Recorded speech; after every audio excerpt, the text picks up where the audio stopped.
नमस्कार दोस्तों, आप सभी का स्वागत है देवेंद्र क्लासेस यूट्यूब चैनल में। टॉपिक है हमारा कामागाटा प्रकरण, मॉडर्न हिस्ट्री का है ना, आधुनिक स्वतंत्रता संग्राम का टॉपिक है। ठीक है, तो आधुनिक स्वतंत्रता संग्राम में इससे पहले मैंने 1857 कांग्रेस के बारे में, मुस्लिम लीग के बारे में है ना, सूरत अधिवेशन हो गया है। तो ये सारे टॉपिक मैंने क्रम से पढ़ा दिए आपके लिए। आप प्लेलिस्ट में जाकर के अगर पुराने टॉपिक आपको पढ़ रहे हैं, नोट्स बनाने भैया वहां से, तो वहां प्लेलिस्ट में जाके आप देख सकते हैं आराम से और पूरे अच्छे तरीके से नोट्स बना सकते हैं। बिल्कुल निःशुल्क कोर्स है हमारी तरफ से यूट्यूब पे, और पढ़ सकते हैं। जो आज का टॉपिक है हमारा वो कौन सा है? कामागाटा प्रकरण है। ठीक है, अब इस टॉपिक को समझते हैं, इसका क्या इंपॉर्टेंस है, क्या महत्व है, क्या विशेषताएं, क्यों पूछा जाता है, क्या डिमांड्स रहती है एग्जाम में इसकी, इसके बारे में जानते हैं ना। तो देखते रहेंगे और आराम से नोट भी करते रहिए अगर आपको नोट्स बनाने तो इसके विषय में। ठीक है, तो देखिए हेडिंग आपके सामने है 1914, और क्या नाम था इसका? कामागाटा प्रकरण। तो साथ साथ मैं आपको लिखता भी चलता हूँ, समझते चलिए, मैं बताता चलता हूँ आपको, है ना। तो देखिए वर्ष 1914 में, कौन सी वर्ष में? 1914 में हरदीप सिंह नामक व्यापारी, नामक भारतीय मूल का व्यापारी था। ठीक है, एक पॉइंट में इसे शामिल कर लेना। 1914 में हरदीप सिंह नामक भारतीय मूल का व्यापारी था। आगे इसी में लिख लो, जिसने जर्मनी शिपिंग कंपनी से, कौन से देश से? जर्मनी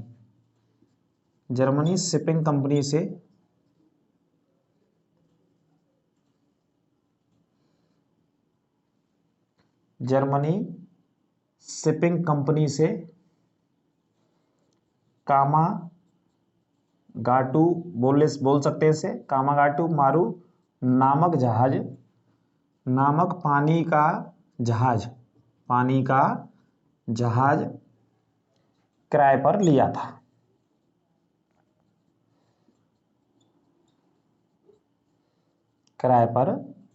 था।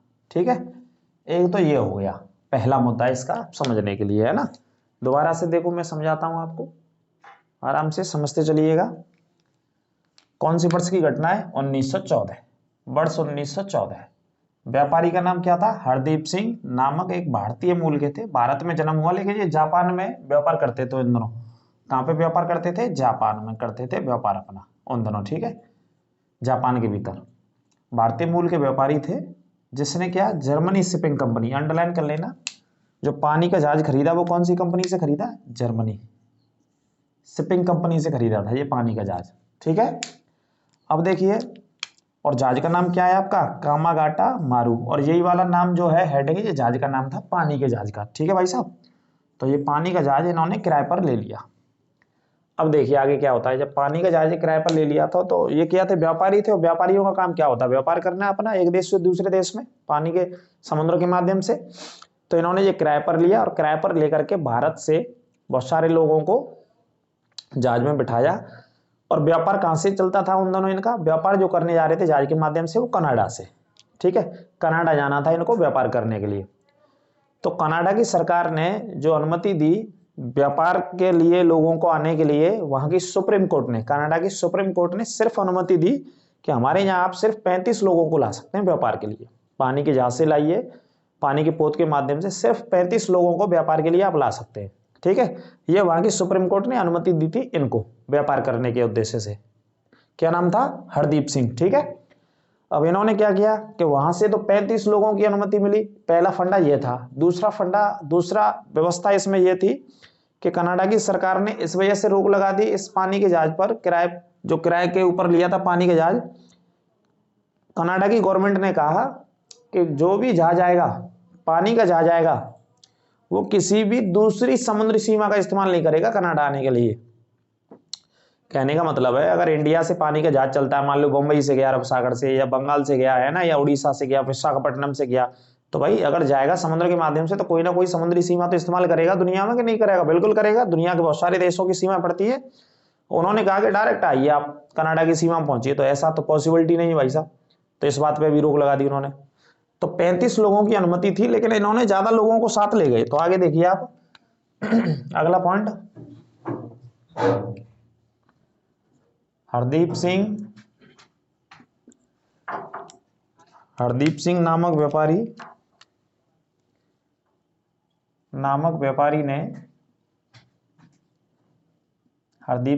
व्यापारी ने कामागाटा, जहाज का नाम है, ये अंडरलाइन कर लेना, लिख लेना, कामागाटा मारू नामक जहाज में, पानी के जहाज में, सॉरी है ना, जहाज वैसा फ्लाई वाला नहीं, पानी के जहाज में, पानी के जहाज में 376 यात्रियों को, ये अंडरलाइन कर लेना, इतने यात्रियों को बैठा लिया, 376 यात्रियों को लेकर हरदीप सिंह नामक व्यापारी ने कामागाटू मारा नामक पानी के जहाज में 376 यात्रियों को लेकर कनाडा पहुंचते हैं। कितने यात्रियों के साथ पहुंच रहे हैं ये कनाडा व्यापार करने के लिए अपना? तो व्यापार करने पहुंच रहे हैं ये 376 लोगों के साथ। 376 व्यापारिक थे जो कि यात्रियों के रूप में जाएंगे, और कौन से जहाज से जा रहे थे? कामागाटा नामक मारू पानी के पोत से जा रहे थे, और ये व्यापारी ले जा रहे थे इनको, है ना, ठीक है। लेकिन अनुमति कितनी थी? अनुमति के लिए भी एक पॉइंट लिखेंगे, सुप्रीम कोर्ट, कनाडा की सुप्रीम कोर्ट ने, पॉइंट लिखेंगे, कनाडा की सुप्रीम कोर्ट ने सिर्फ 35 लोगों के आने की अनुमति दी थी। 35 लोगों के आने की अनुमति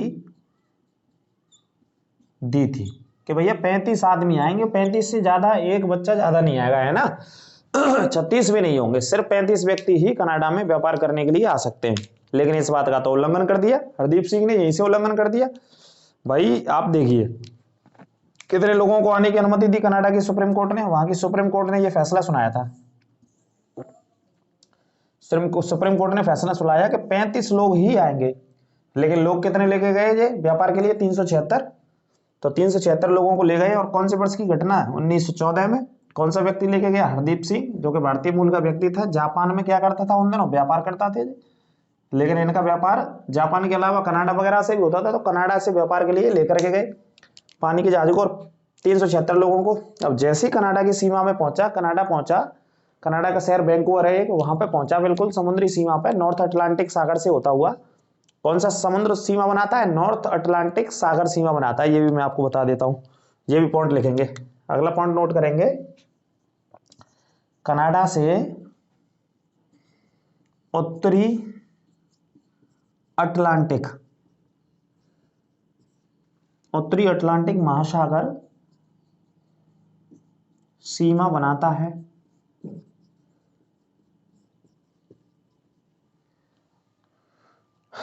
कौन सा सागर सीमा बनाता है? उत्तरी अटलांटिक महासागर सीमा बनाता है, ठीक है, ये पॉइंट याद रखना है, कनाडा से, ठीक है जी। तो इसी सागर से होता हुआ कनाडा के वैंकूवर शहर में पहुंचा। कौन से शहर में पहुंचता है ये पानी का जहाज? कनाडा के वैंकूवर शहर में पहुंचता है ना। अब मैं हटा देता हूं, आगे आपको बताता हूं इसके बारे में। कहां से हटाता हूं? 376 लिख लेना, इसे हटा देता हूं जो सबसे पहले आपको पॉइंट लिखा है, इसे रिपीट करके आप लिख लीजिएगा, जितने भी बच्चे जुड़े हुए हैं। क्लास को लाइक करना भी ना भूला करें, और क्लास को आप ज्यादा से ज्यादा बच्चों के साथ शेयर करें, और पूरा क्लास पढ़ने के लिए आप प्लेलिस्ट में जाइए, और वहां से आपको सारी क्लासेस मिल जाएंगी। और धैर्य के साथ लगे रहिए, रात में 9 बजे भी जुड़ा करिए मेरे साथ। टॉप ऑब्जेक्ट टाइप 100 क्वेश्चंस में लेकर के आता हूं डेली, है ना, और ये टॉपिक से आप नोट्स बना लीजिए यहाँ से, है ना, कोई भी प्रश्न छूटेगा नहीं, ये पूरी गारंटी है हमारी तरफ से, ठीक है, आप चिंता ना करें बिल्कुल भी। तो देखिए, नॉर्थ अटलांटिक महासागर कनाडा की सीमा बनाता है। अब अगला पॉइंट लिखेंगे, कनाडा के वैंकूवर शहर में, कौन सा शहर है कनाडा का? वैंकूवर शहर में जैसे ही क्या पहुंचा? कामागाटा मारू नामक जहाज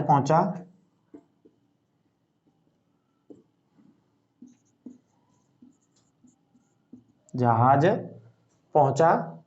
तो वहां की सरकार ने, वही वहां की सरकार तो लौटाएगी, तो वहां की सरकार ने प्रवेश की अनुमति नहीं दी। प्रवेश की अनुमति नहीं दी और वापस कर दिया जहाज, और पोत को या पानी के जहाज को क्या कर दिया, वापस कर दिया कि भाई वापस जाओ, वापस कर दिया। ठीक है, इसे लिख लेना, पानी के जहाज को वापस लौटा दिया कि भाई वहां की सरकार ने तो सिर्फ 35 लोगों के लिए आने के लिए कहा और तुम कितने ले गए, 376 लोगों को ले गए व्यापार कराने के लिए, तो ऐसे थोड़ी नहीं व्यापार होगा। ठीक है, दोबारा देखिए एक बार, कनाडा, और कनाडा का शहर कौन सा है, वैंकूवर शहर है। इस शहर में कामागाटा मारू नामक पानी के जहाज को ले जाया जाता है, और जैसे ही वहां पहुंचता है तो वहां की कनाडा की सरकार प्रवेश की अनुमति नहीं देती है और क्या कर देती है, वापस भेज देती है इसे। ठीक है, कि भाई वापस भारत जाओ, आपको अनुमति नहीं दी जाएगी। कितने लोगों को लेकर गए, 376 लोगों को ले गए, और अनुमति कितने लोगों की थी, 35 लोगों की व्यापार के लिए। और कौन से व्यक्ति लेके गए इस पानी के जहाज को किराए पर, हरदीप सिंह। और किराए पर कहां से लिया इन्होंने, जर्मनी से लिया, जैसा कि मैं बता चुका हूं।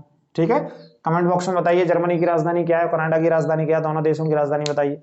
कनाडा कौन से महाद्वीप में स्थित है ये बताइए आप मुझे, और जर्मनी कौन से महाद्वीप में स्थित है ये भी बताइए मुझे, राजधानी भी बताइए और कॉन्टिनेंट बताइए, है ना। अब देखिए अगले मुद्दे पर बात करते हैं इसके बाद। इसे मैं हटा देता हूं, ये तो आप समझ गए होंगे, नोट करते चलना साथ साथ, है ना, बहुत ही महत्वपूर्ण है। जैसे ही जब ये वापस लौटा, वापस लौट करके कहाँ आया, भारत, तो अगला पॉइंट लिखेंगे कामागाटा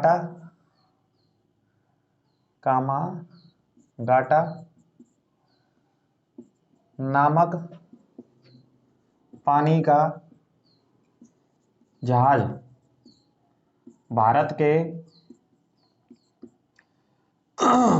नहीं, यहां लिख लेना, बंगाल के बजबज नामक बंदरगाह पर पहुंचा। नामक बंदरगाह, ये बजबज बंदरगाह बड़ा फेमस है, कहां पे, बंगाल में था, है ना।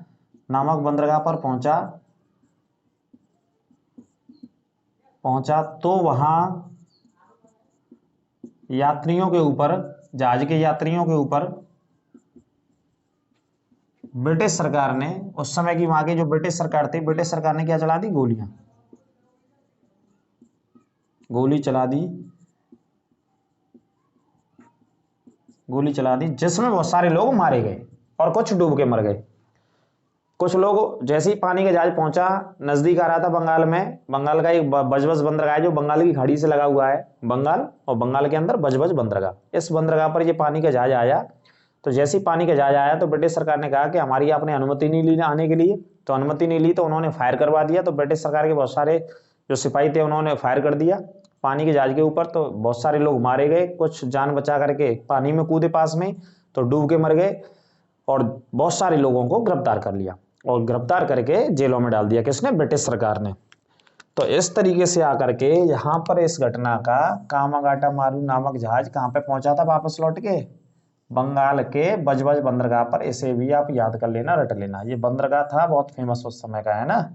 तो यात्रियों के ऊपर वहां की सरकार ने, ब्रिटिश सरकार ने क्या चला दी, गोली चला दी थी, है ना। और जितने भी यात्री बचे इसमें से उन यात्रियों को ब्रिटिश सरकार ने क्या कर लिया, गिरफ्तार कर लिया, और गिरफ्तार करके जेल में डाल दिया था, कारावास की सजा उनको दे दी, समझ गए। और एक दूसरा इसमें इशू क्या था, कनाडा की गवर्नमेंट ने कहा था, एक पॉइंट और है इसमें, कनाडा की गवर्नमेंट ने यह कहा था कि आप हमारे यहाँ व्यापार करने जो आएंगे, हमारे यहाँ व्यापार करने आप लोग आएंगे, तो आप लोग सीधे कनाडा आएंगे, किसी समुद्री सीमा का इस्तेमाल। भाई ऐसे कैसे होगा, भारत के किसी जहाज को अमेरिका जाना है, या अमेरिका के किसी जहाज को भारत आना है, या अफ्रीका के किसी पानी के जहाज को, व्यापारिक जहाज को आना है, तो समुद्री सीमा का तो इस्तेमाल करना पड़ेगा। वो तो दुनिया भर के बहुत सारे देश हैं कंट्री विश्व में, तो समुद्री सीमा का तो इस्तेमाल करेंगे। ऐसा तो हो नहीं सकता कि भाई वैसे उड़ने वाले तो अभी, लेकिन उस समय तो व्यापारिक जहाजों की बात हो रही है, समझ रहे हैं। तो ये भी एक कठोर नियम था, कनाडा ने कह रखा था कि डायरेक्ट आइए हमारे पास, कौन सी सीमा का इस्तेमाल करेंगे, तो समुद्री सीमा का तो इस्तेमाल करना ही पड़ेगा एक दूसरे देश में जाने के लिए। तो ये भी एक कठोर रूल था उस समय व्यापार करने के लिए कनाडा में, है ना। तो ये बात समझ गए। प्रश्न पूछा जाता है कामागाटा मारू क्या था, तो एक पानी का जहाज था। कामागाटा मारू कौन सी वर्ष में घटना हुई, तो 1914 में हुई, सबसे पहले हेडिंग में मैंने बताया। कामागाटा मारू कौन से देश से संबंधित था, तो कनाडा से संबंधित था। कनाडा के कौन से शहर में जहाज पहुंचा था, तो वैंकूवर में पहुंचा था। कितने लोगों की अनुमति दी गई वहां की सुप्रीम कोर्ट के द्वारा, तो 35 लोगों की अनुमति दी, लेकिन ये कितने लोगों को लेकर के गए, हरदीप सिंह ये लेके गए 376 को, है ना। कामागाटा मारू कहां से खरीदा था किराए पर, जर्मन से खरीदा था। जर्मनी की एक शिपिंग कंपनी थी, जहाजों की एक कंपनी थी, वहां से इसे किराए पर लिया था। और किराए पर लेकर के, क्या नाम था व्यापारी का? हरदीप सिंह, मैंने नाम बताया। हरदीप सिंह भारत के रहने वाले थे, लेकिन बाहर देश विदेशों में व्यापार उस समय करते थे। तो इन्होंने किराए पे लिया, इतने लोगों को भरा और वहां लेके गए। वहां की सुप्रीम कोर्ट ने, वहां की सरकार ने रोक लगा दी। जहाज वापस आया तो वापस आया बंगाल में। बंगाल में एक बजबज बंदरगाह बहुत फेमस था, वहां ब्रिटिश सरकार ने गोलियां चला दी, तो गोली से मर गए, कुछ पकड़े गए, कुछ डूब के मर गए, छलांग लगा दी पानी में बचने के लिए, है ना। तो इस प्रकार से ये पूरा का पूरा कामागाटा मारू घटना हुई थी 1914 में, है ना। और इसी वर्ष से शुरू हो गया था एक दूसरा सेकेंड वर्ल्ड वॉर, है ना। दूसरा वो, सॉरी माफ कीजिए, पहला विश्व युद्ध। पहला विश्व युद्ध कब शुरू हुआ? 1914 में। और कब तक चला? 1918 तक। 4 साल तक लगातार चलता रहा था, 14 से शुरू होकर के 1918, फर्स्ट वर्ल्ड वॉर। ये भी आपको पढ़ना चाहिए, है ना। अब देख लो कुछ और चीज में इसमें बता देता हूं आपको, थोड़ी सी याद रहेंगी, इसे मैं हटा दूं, है ना। समझ गए होंगे आप। बजबज बंदरगाह भी याद रखना है आपको, और कामागाटा बस आपको याद रखना है। वर्ष 1914, हेडिंग आपके सामने ही 1914। और अगला प्रश्न आ जाता है, बस देश का नाम याद रखना, कनाडा। ठीक है। अब ये कमेंट बॉक्स में आप बताना, आपके लिए मैं बता देता हूं। कनाडा कौन से महाद्वीप में स्थित है? कनाडा उत्तरी अमेरिका महाद्वीप का देश है। कौन से महाद्वीप का देश है? उत्तरी अमेरिका महाद्वीप का देश। ठीक है, उत्तरी अमेरिका महाद्वीप का देश है। और इसकी स्थिति कहाँ है? उत्तर में स्थित है ना, उत्तरी दिशा में स्थित है कनाडा। ठीक है, कनाडा कहाँ स्थित है? उत्तरी दिशा में स्थित है। उत्तरी अमेरिका महाद्वीप का देश है, उत्तरी दिशा में स्थित है। और क्या है? रूस के बाद क्षेत्रफल के आधार पर इसका स्थान आता है। क्षेत्रफल के आधार पर बड़ा देश है। कौन से देश के बाद? रूस के बाद, है ना। रूस सबसे बड़ा है, रूस सबसे बड़ा है, उसके बाद है। और कनाडा की बात करें तो काय के लिए जाना जाता है? कागज के उत्पादन के लिए जाना जाता है। और कनाडा की बात करें तो काय के लिए जाना जाता है? कनाडा। ठीक है, देखो कनाडा बहुत सारी चीजों के लिए जाना जाता है, मैं बता दूंगा आपको, इस तरीके से समझो आप। थोड़ा सा ज्योग्राफी भी आपको याद हो जाएगी। देखिए कनाडा किन किन चीजों के लिए जाना जाता है, आप ऐसे समझिए। कनाडा जाना जाता है कागज के उत्पादन के लिए विश्व में। ठीक है, कनाडा जाना जाता है यूरेनियम के लिए विश्व में, यूरेनियम का भंडार। कनाडा जाना जाता है अथाबास्का झील के लिए। अथाबास्का झील एक बहुत फेमस है विश्व में। ठीक है, कनाडा उत्तरी अमेरिका महाद्वीप का देश है, उत्तरी यूएसए अमेरिका महाद्वीप का देश है। ठीक है, कनाडा विश्व में किसके लिए जाना जाता है? विश्व में सबसे लंबी समुद्र तटीय सीमा है इसकी, समुद्रीय तटीय सीमा है कनाडा की सबसे लंबी।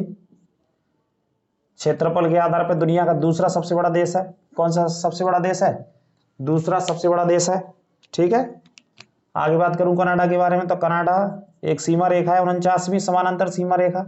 ये अमेरिका और कनाडा के बीच में क्या बनाती है? सीमा बनाती है। अमेरिका और कनाडा के बीच में 49वीं समानांतर रेखा। ठीक है, और यदि मैं कनाडा के बारे में बात करूं तो एक न्यागरा जलप्रपात है कनाडा में, बहुत फेमस है। कौन सा जलप्रपात है? न्यागरा जलप्रपात। न्यागरा जलप्रपात कनाडा के अंदर स्थित है, जो विश्व का दूसरा सबसे बड़ा जलप्रपात है वाटरफॉल से। न्यागरा जलप्रपात बहुत फेमस है ना। कहाँ पे स्थित है? लगभग कनाडा में स्थित है। और मैं अगर बात करूं तो कनाडा में ज्योग्राफी में आपको ले जाऊं तो देखो ये हिस्ट्री का टॉपिक है, लेकिन भौगोलिक चीजें आपको पढ़नी है। अगर कनाडा का नाम आए तो कनाडा कौन सी महाद्वीप में स्थित है? उत्तरी अमेरिका में। स्थिति कहाँ है? उत्तर में स्थित है। अमेरिका इससे सीमा बनाता है। ठीक है, इस तरीके से आपको पढ़ना है। और दुनिया की जो सबसे बड़ी जल संधि है वो भी कहाँ है? कनाडा में है। अगर आपने पढ़ी हो तो दुनिया की सबसे बड़ी जल संधि कहाँ पे है? कनाडा में। बैफिन वे आपने पढ़ी होगी, डेविस जल संधि के बारे में पढ़ा होगा। कौन सी जल संधि? डेविस जल संधि, है ना। तो इसे भी पढ़ सकते हो आप। डेविस जल संधि वहीं पे स्थित है कनाडा के पास में, सबसे बड़ी जल संधि है ये दुनिया की। ठीक है, बात समझ में आई। और कागज का उत्पादन बहुत बड़े पैमाने पर करता है ये। यूरेनियम का बहुत बड़ा भंडार है यहाँ पे। अथाबास्का झील बहुत फेमस है। ठीक है, 49वीं समानांतर रेखा हुई। क्षेत्रफल के आधार पर दूसरा सबसे बड़ा देश हो गया। सबसे लंबी समुद्री तटीय सीमा भी है कनाडा की। और न्यागरा जलप्रपात बहुत फेमस है कनाडा में। कौन सा जलप्रपात है? वाटरफॉल्स है, न्यागरा जलप्रपात है। ठीक है, तो पॉइंट तो हमारा हिस्ट्री का था, लेकिन ये बेसिक जानकारी मैंने आपको कनाडा के विषय में बता दी है। तो इन पॉइंटों को भी कनाडा के विषय में आप पढ़ते रहेंगे आराम से, कोई दिक्कत की बात नहीं है। और बात करेंगे तो जैसे कनाडा का एक हिस्सा और है, कनाडा से अलास्का लगा हुआ है। कनाडा से कौन सा देश लगा हुआ है? अलास्का। एक पॉइंटर देख लीजिए, अलास्का। अलास्का की सीमा किससे लगी हुई है? अलास्का एक राज्य है, सीमा लगी हुई है कनाडा से। अलास्का की सीमा किससे? कनाडा से लगी हुई है। लेकिन अलास्का जो राज्य है वो किसका है? अमेरिका का राज्य है। यूएसए का हिस्सा है, अमेरिका का हिस्सा है, ठीक है। अलास्का की जो सीमा है वो कनाडा से लगी है, लेकिन शासन किसका है, अमेरिका का है अलास्का पर। और इससे पहले कल अलास्का किसका हिस्सा था, रसिया का हिस्सा था, रूस का हिस्सा था, है ना, रूस से खरीदा था अमेरिका ने। लेकिन भौगोलिक स्थिति देखेंगे तो अलास्का कनाडा के अंतर्गत आता है, लेकिन पॉलिटिकल रूप से वहां सरकार है, शासन है, व्यवस्था है, प्रशासन है, वो किसका है, अमेरिका का है, यूनाइटेड स्टेट ऑफ अमेरिका, है ना। तो विश्व में बहुत अहमियत रखता है कनाडा देश, अमेरिका है, अमेरिका के बाद मैक्सिको आता है। तो इस तरीके से सारे पॉइंटों को पढ़ लेना, ये ना नोट लेना, कोई दिक्कत नहीं, 2 बार 3 बार इस बात को, ये पॉइंट भी आपको याद हो जाएंगे, ठीक है। तो आगे देखिए, आगे मैं बात करता हूँ। आगे ये टॉपिक आपको समझ में आ गया होगा अच्छे से, उम्मीद करता हूं मैं, है ना। तो नोट्स बना लेंगे, जैसा कि मैंने बताया प्लेलिस्ट में लगातार बिल्कुल जीरो से ये क्रम चल रहा है ना, ऐसे मैं टॉपिक नहीं पढ़ा रहा ऐसे बीच में से। इस टॉपिक को शुरू से आप पढ़ लीजिए, दिक्कत की बात नहीं है। और शुरू से कहां से पढ़ेंगे, मॉडर्न प्लेलिस्ट में जाएंगे चैनल की में, और प्लेलिस्ट में आप सबसे पहले क्रांति पढ़िए, कांग्रेस पढ़िए, और भी टॉपिक्स को पढ़िए। तो आज ये कामागाटू प्रकरण हो गया। अब 1915 की बात करेंगे, गांधी युग की। क्योंकि महात्मा गांधी 1915 में भारत आते हैं, कहां से आते हैं, दक्षिण अफ्रीका से, 9 जनवरी 1915 को। तो महात्मा गांधी जी के बारे में, दक्षिण अफ्रीका के बारे में और गांधी जी के बारे में बात करेंगे, ठीक है। तो क्लास कैसी लगी कमेंट बॉक्स में अवश्य बताएंगे, शेयर करना भी ना भूलें और अपने जवाब देना भी ना भूलें। फिर अगले वीडियो में मुलाकात करेंगे आपसे। नमस्कार, जय हिंद।